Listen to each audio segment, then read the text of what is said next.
Nuggets, how's it going? And welcome back to another video on the channel. Today we are 1 day away from the reset. It's the 24th today. The server is resetting on the 25th. It will be going down, which and wither I believe will be going down at 7 p.m. for 2 hours, and then the reset will be happening, which means factions daily will be returning. And I'm super excited. And I know I've kind of already made this video, but I just wanted to make sure I go into detail and actually explain everything that is actually going on.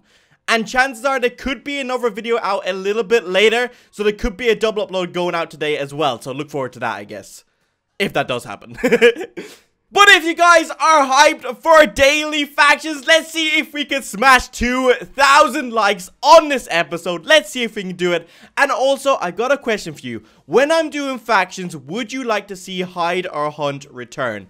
It won't interrupt factions at all. It'll be part as like a double upload. Do let me know. I'll be interested to know. But let's jump in this. So I will be playing on Witch next map. I'm not moving server. I'm staying on this server. I really enjoy Witch. I enjoy the competition. It's a very good server. All the servers are pretty good. I just like the custom enchants at the moment.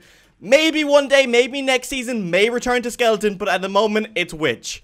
So right now, Witch is in Havoc mode. So what that means, if you want a chance to try out custom enchants or just to have anything you want, you can go to SaicoPvP and there is free items. Literally, you get everything free, everything. You can choose whatever mask you want as well, and also loads of pots. Everything is pretty much free. It's like Cabin Creative mode, pretty much. And also with it being Havoc, there is actually events happening like Last Man Standing. So admins are coming on and are doing like LMS's events, all that kind of jazz. And also I think there's like a Juggernaut event as well. And I think if you win them, you get kind of exclusive titles that only you and a few other people would actually have. So if you actually win them, congrats to you. So pretty much if you want free stuff and you want to do events, Havoc is for you. So you can either join Witch or Wither at the moment because they're the only two servers that are in Havoc. Other servers will be maybe soon. And yeah, that's everything about Havoc and about the server currently right now. But let's jump over to the next server and I'm actually going to go into detail and make sure I explain everything properly about the new features that are coming to next map. And mostly they are just features. It's not really content, but we do have then a lot of content planned to go with it. And a lot of stuff that is on the server this map should be highly revamped. I think that's the plan. So I know I already did a video about this, but this is so much better laid out and so easily explained now. So a huge shout out to the staff team. They actually made all this to actually explain what's going on. So, and even then I know exactly what's going on because I was away for a week and I wasn't really involved in the development. I just kind of gave my ideas. So now we can actually go through this properly together. So this map, we have stacked spawners. This is for reducing lag and also just making farms a little bit more efficient. If you think about it, it just makes it nice. You don't have to have all these spawners here, but you can just have them in one, which is really good because one, you can defend it maybe a little bit better. And also at the same time, it's helping the server. Because I'll hit you with a bit of a fact here. On some of the servers, there's about 120,000 spawners active at one time, which is a lot for the server and I don't really blame it for lagging at times. So the way you see how many spawners are in a stack, what you do is you walk up to it and right click it. It says there are 50 out of 50 wool spawners in the stack. To add spawners to the stack, shift and right click. So let's say I'm on the first level and I have 3 spawners. So originally what you would do is you would plop down your spawners, you plop down another one and plop down another one. But now all you gotta do is walk up to it, shift click and just plop it in to the side. Don't do it on top, otherwise I think it will stack. But there you go. Now it says there are 3 out of 50 spawners. But how the stacking tier works is it works on the headhunting tier system. So, for example, basic spawners can have up to 50 spawners in it, advanced spawners can have up to 25 spawners, extreme can have 10, and divine can have 10. Now, divine spawners are like iron golems, all that kind of jazz. Like, they're going to be buffed up quite a bit. So that's what divine spawners. They haven't really been in the game, or in the game meta, but they're about to be very soon. So what's really good about this map, or this map coming is... and it was a serious issue, is stack spawners, or spawners, they can still be mined, but when TNT hits them, or a creeper egg, it is 100% drop rate. And if you go back to last map, if you were raiding with TNT, or if you had a cannon aimed at spawners covered in obsidian, it was the worst thing ever, because you would smack it, and you would maybe get 2 spawners, and the rest would be destroyed in the TNT. So now, it means that if you hit spawners with a cannon, for example, you will get all the spawners unless clear lag happens. And if that does happen, then I'm sorry, ripperoni pepperonis. But a few people were confused because you thought you couldn't mine them anymore. You can still mine them just like normal. It's just that now you can use creeper eggs and TNT as an option as well.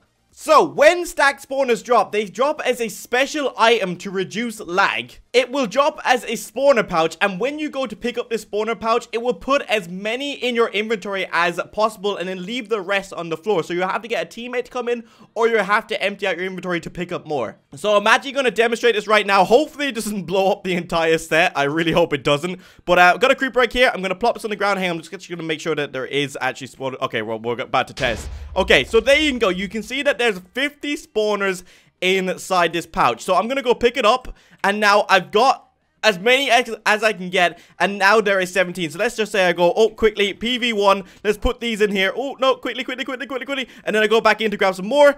There we go. As you can see, there's 7 left. Let's put some more in here, and that's pretty much how you're going to do it. Mostly, if you have all your faction crowding around it, you should pick it up, and no problem at all.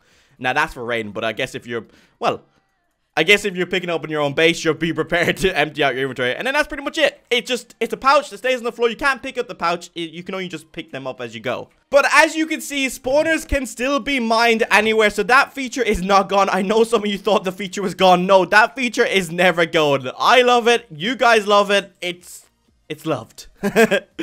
Okay, so I touched on this last video I did about the update, but I actually never went into it. I don't even know if I explained this, but masks have actually been revamped. Like, the way they work, they're completely different. Some of them are the same, some of them have actually changed, and masks, we're trying to make them more useful now. We have updates planned for them, and I'm kind of excited for them. So, a bunch of masks have been changed, and some of their effects. And these are just some of the examples of some of the masks that have actually been changed around. And also then 2 divine masks sitting right here as well. And I will go into that in just a second. So without like going into so much detail, pretty much the squid mask before last map had no use at all. It was just not used. Now it gives blindness, and at the max level it's also immune to blindness, and also you get permanent water breathing as well. So that will come in very handy if you want to give someone blindness. So the villager head has got an absolute huge buff to do with souls, collecting heads. Yeah, that's pretty much it. It's a grindy mask. So I kind of showed a bit of a PvP mask and a grinding mask. These are just some of the masks that have changed. This is not the only mask, but pretty much the villager mask. Let's go into it. So some of the effects with this mask, pretty much, if you have the villager mask on and you're killing, let's say, a creeper, you have a chance of just directly depositing creeper heads into the cauldron. So it'll automatically do it for you as like a bonus. So that's really good. So let's say you're grinding out blaze heads, or let's say you're grinding out blazes for souls, and you have this mask on as well. You'll most likely be racking up the blaze heads in the cauldron. So that means that blaze masks will be quite easy to make. I can see happening. Also, you have a chance at getting double souls, which is very good for Witch and other servers as well. Double souls, you can't go wrong with that at all, especially if you're grinding blazes. And you also have a chance to drop double the heads, which is very good if you grind out the awkward masks, maybe like chickens and stuff like that. If you want to get them fast, it could be very, very useful.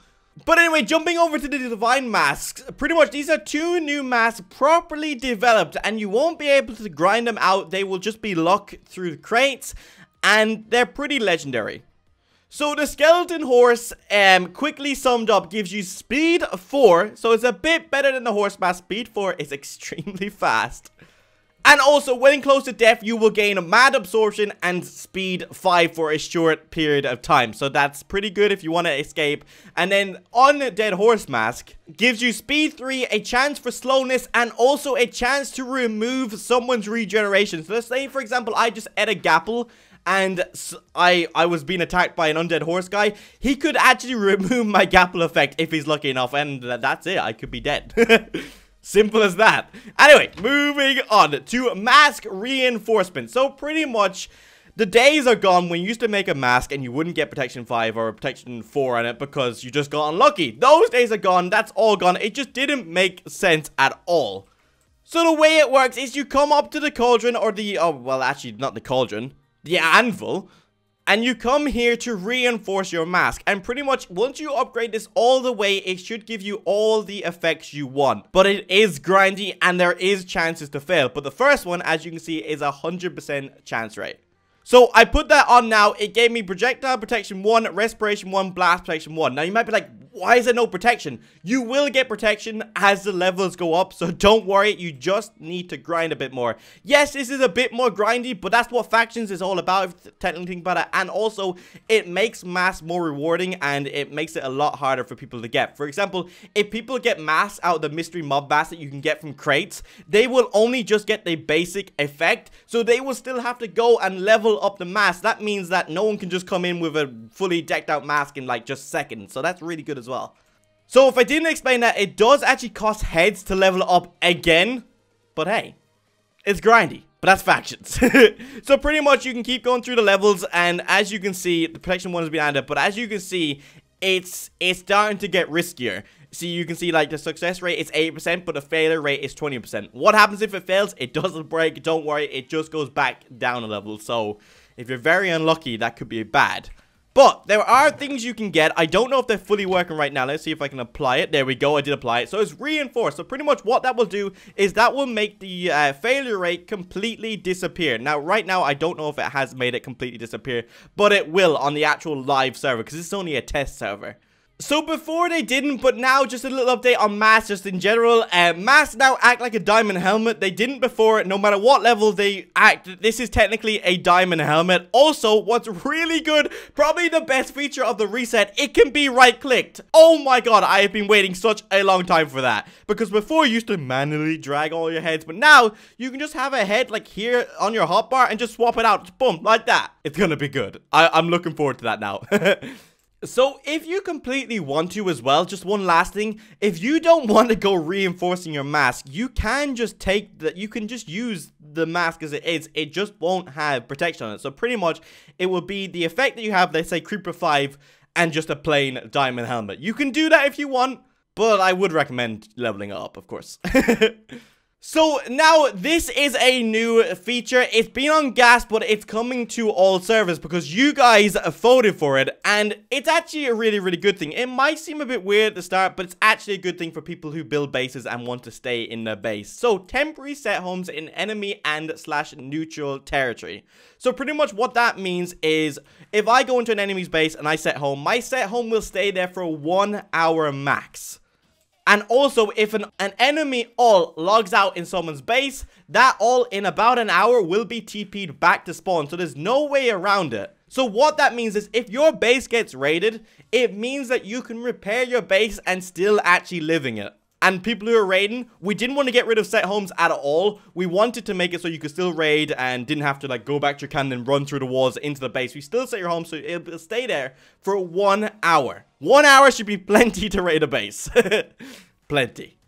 But if you set home in your own territory or, you know, in the wilderness, it's going to stay 100%. It's not going to disappear. It's only in enemy or neutral territory. That's it. That's literally it. And also then, when the server does come out, there will be a grace period of 3 days and TNT and creeper eggs will be disabled, of course. So, like, take advantage of that time and don't worry in your base until, like, probably the last day and just build a farm, rack in the money. That's exactly what I do. Also, for the first map ever, we're going to be bringing in F-top rewards. Now, these F-top rewards go up to Faction 5, but this is just some of the stuff that you can get. So, 500 GPT store credit on any realm, any of that for the #1 faction, plus 1 anarchist. You can choose who that goes for. Either go to leader, that's up to you. 4 kit bases, 15 names, titles, of your faction titles. And 5 #1 titles to show next map that you guys were the winner, because you can't buy them on the store or anything, so that's very, very exclusive. #2 is 250 reward plus kits and 100 for #3 reward, 100 store credit. and 2 kit bases, and then I think it goes down quite a bit as you get to like F top 5. Of course, it's not going to be good as F top 1 or F top 2 because, you know, they came first and second. You know what I mean? So a few changes. Cough and the End will be released very, very early on the map. We've always made the mistake of releasing it too late, and really Cough and the End should all be released kind of very, very close after the map coming out, because it's when you most want to fight over it. Do you know what I mean? Like, it's when you most want to fight over stuff because you need the stuff. You want to do the Cough to get richer. So that will be coming out sooner. Also, spawners, if you have stacked spawners, and say you were, let's say you're raiding, and 50 spawners, stacked spawners fell on the ground, and there was hoppers beneath it, they will not go in there anymore. So spawners will not go in hoppers, so you can literally jump down, and that'll be a lot easier raiding, and also then it won't get all split up very, very quickly. So it'll make it a bit cleaner and a bit easier, because sometimes you ever be raiding, or just even mining your spawns, they fall into a hopper, and you're like, which hopper did it fall into? That will never happen again. But that is everything about the reset. Make sure to jump on Witch because it's only 1 day left, and also what's going to happen is the spawn very, very soon is going to be unclaimed, so that means that you can bring TNT and just blow up spawn and have fun PvPing as well, and blow up the war zone. You can pretty much blow up everything. It's going to be all unclaimed completely. So anyway, guys, I will see you in about a day. I believe the faction series might be starting on Saturday or Friday. I'm not entirely sure. Since the reset's going out really late, it might be Saturday that it starts. But I hope you're excited. Smash that like button if you are, and I will see you tomorrow.